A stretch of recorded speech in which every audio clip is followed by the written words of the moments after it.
Catur rencana manajemen ini dari aspek hukumnya sudah memenuhi seluruh legalitas.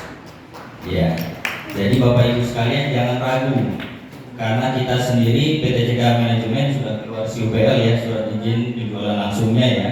Artinya tidak perlu ragu lagi, baik itu kode etik, baik itu marketing plan-nya pun sudah terakreditasi, sudah diakui legalnya oleh Kementerian Perdagangan.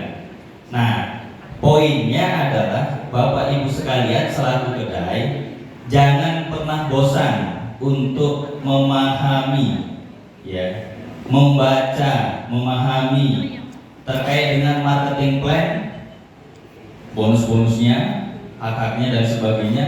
Yang kedua adalah berkaitan dengan kode etik. Ini yang paling penting ya. Jadi Bapak Ibu sekalian setelah bergabung di PT CK Manajemen, jangan ragu untuk kemudian membaca, mempelajari dan memahami apa itu kode etik. Karena di dalam kode etik itu sudah terjabarkan dengan sangat jelas sekali hak-hak seluruh kedai, hak-hak seluruh member, terus kemudian kewajibannya apa saja, dan kemudian larangannya apa aja. Ya. Jadi Bapak Ibu sekalian, kalau di lapangan terjadi ada masalah apapun berkaitan dengan penjualan distribusi rokok ini dengan PT CK Manajemen, jangan ragu menghubungi perusahaan manajemen. Jadi nanti kita dari hukum akan mempelajari dan mendampingi sepanjang rekan-rekan kedai-kedai ini menjalankan kode etik. Itu poinnya ya. Nah, tadi dikupas terkait dengan pasal 8 ya.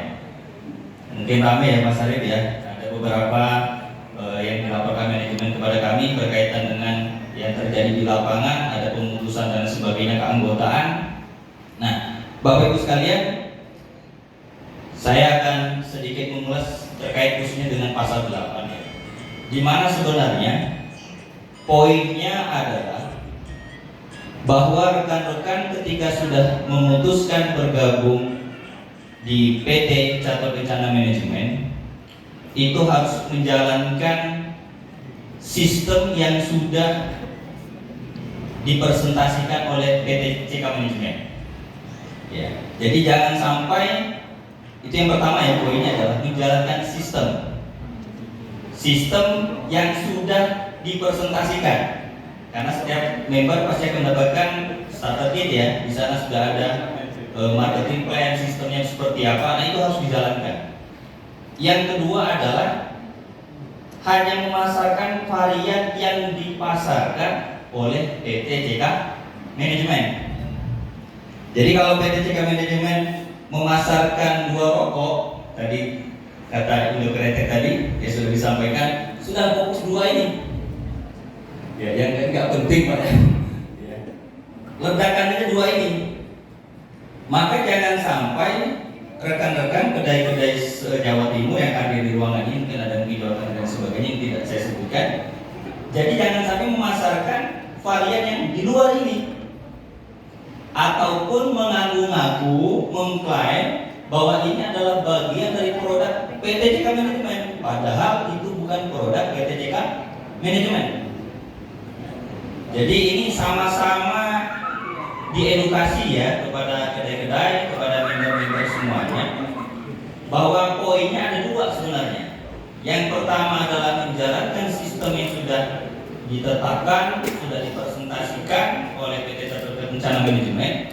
Yang kedua adalah memasarkan, menjual varian atau produk yang sudah dijelaskan, ditetapkan oleh PT Catur Rencana Manajemen.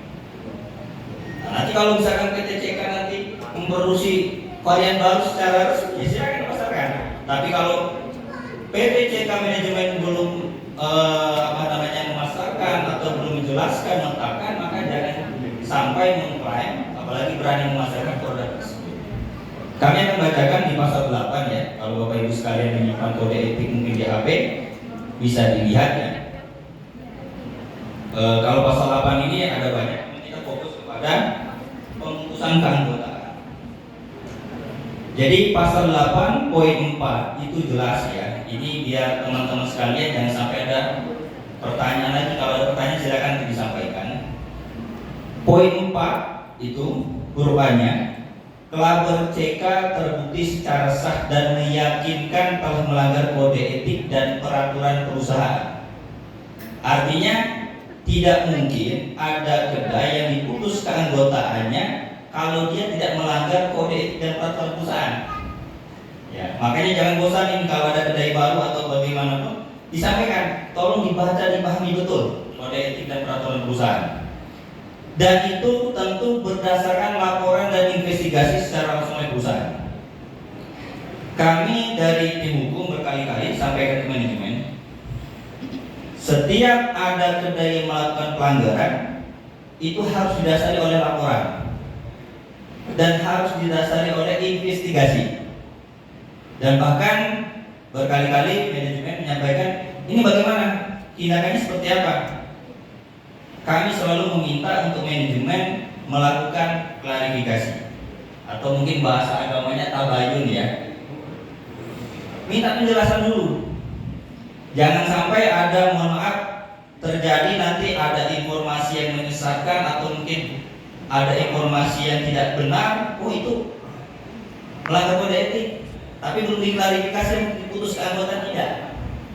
Kami selalu sampaikan, tolong diinvestigasi. Ada laporan tidak? Kalau sudah ada laporan, sudah diinvestigasi, undang ke perusahaan, ajak bicara penjelasan seperti apa. Nah, kalau tetap, kalau bahasa kita ngeyel ya sudah. Kita sudah punya peraturan yang harus ditaati oleh semua pihak. Yang poin B-nya, pencabutan hak keanggotaan itu akan disahkan dengan surat resmi perusahaan. Ya, artinya sepanjang perusahaan belum mengeluarkan surat resmi, berarti kedai tersebut masih tercatat sebagai kedai CK. Ya.